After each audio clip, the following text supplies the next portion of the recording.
Hi, it's David O. here in Karmiel. Overcast a little bit, but it's the rainy season and it's not raining. So I have a moment to do a little thought of this week. It's hard to compress a thought this week. It's Parsha Bo. Parsha Bo about the firstborn, Parsha Bo about the last three plagues, Parsha Bo about the first Seder, and Parsha Bo about the Jews' exodus from Egypt. But we're surrounded by such dramatic news events that it's hard to ignore them. Let me make a short list of them. The week began with the 75th anniversary of the liberation of Auschwitz. It is very moving. The nations of the world, the princes, prime ministers, presidents, kings, queens, they came to Jerusalem. And why did they come? They came to recognize never again. They came to commit themselves to a better world. And at a time when anti-Semitism is on the rise, it's a very important thing. We hope they will keep their pledges. We hope they will resolve themselves to fight this most ancient of evils. The plague seems to have broken out in China. A flu, it's unclear what its source is, but it's spreading like wildfire, and it seems to be becoming a pandemic. People are dying in many places in the world from it as people travel out of China and spread this disease. And it's also a front page story. Donald Trump signed the largest trade deal of his administration, maybe the largest single trade deal in American history, the MCA with Mexico and Canada. Very important. Brexit. England had its exodus from the European Union, and they are celebrating big time. What else? What else? The deal of the century.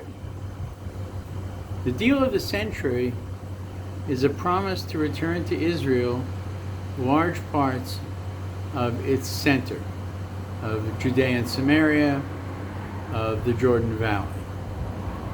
And with it comes a promise that Jerusalem will be united as a capital of Israel, but Israel must promise, what's the phrase here? That it will be open and available for peaceful worshipers and tourists of all faiths to practice their religion. This will be Israel's responsibility and agreement to do it. And there's excitement, celebration, and trepidation about this dramatic change. Let's go back to the Parsha for a second. How does it begin? It begins, well, actually, last week's Parsha begins with hail, and Paro realizing what a mistake he's made. He says, I am a sinner, God is righteous, you can go. Of course, he changes his mind. Now God tells Moshe, as we begin Parsha Bo, that in these next three plagues, I'm going to show you so that you can tell your children and your children's children, and never forget, always have the memory of these events, right? What I did to the superpower of Egypt, how I toyed with Egypt. And so begins the locusts, followed by darkness, and then eventually the death of the firstborn of Egypt. Firstborn men, firstborn women, even firstborn livestock, wiped out. Egypt is emptied and destroyed. What follows, of course, is the first Seder in Egypt.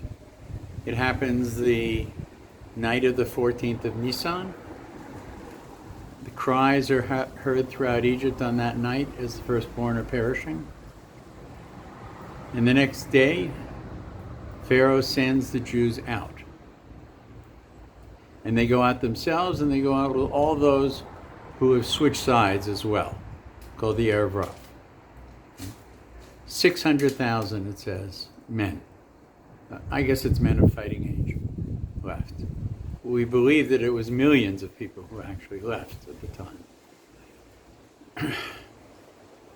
We're reminded of the Jewish calendar in this parsha, which reminds us of the significance of time. We're reminded of the significance of the firstborn in this parsha as well.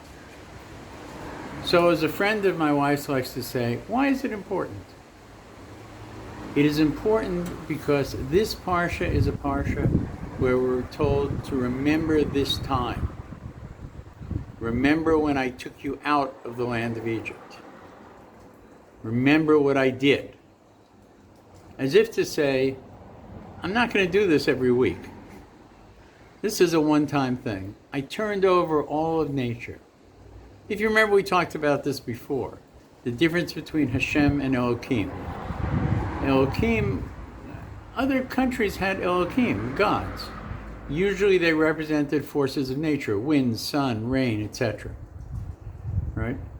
Hashem is beyond all of that, of course. Right? And he demonstrated both to the Egyptians and to the Ivrit, to the Hebrews, to the Jews, and also to history for all mankind. This one time, that nature would be turned on its head in order to accomplish the emancipation of an enslaved people. And those people would always remember that emancipation and would stand for the righteousness of the slaves who had been freed. And so it is, this parsha concludes, and we look at the things around us, the plague from China, the exodus from EU, the failed impeachment. All the pieces seem to come together. It's about Pharaoh who's told by his advisors, you know, this is not working, right? And he's not going to pay attention. It's about leadership, failed leadership, and Moshe's successful leadership. What's the difference? It's about slavery and freedom. Can there be bigger differences? And so it is.